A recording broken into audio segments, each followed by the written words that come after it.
këto pamjet apokaliptike që kemi parë ne në Francë, janë të vërteta apo fake news?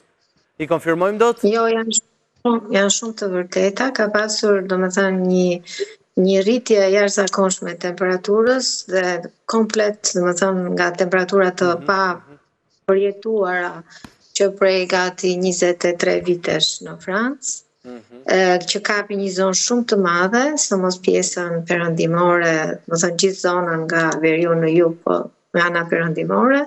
Dhe një pjesë tjetër pastaj përjetuan ato që quhet, domethënë, orazh, që i thonë faktikisht stuhi të ndryshme me era të fuqishme dhe me shkatrime.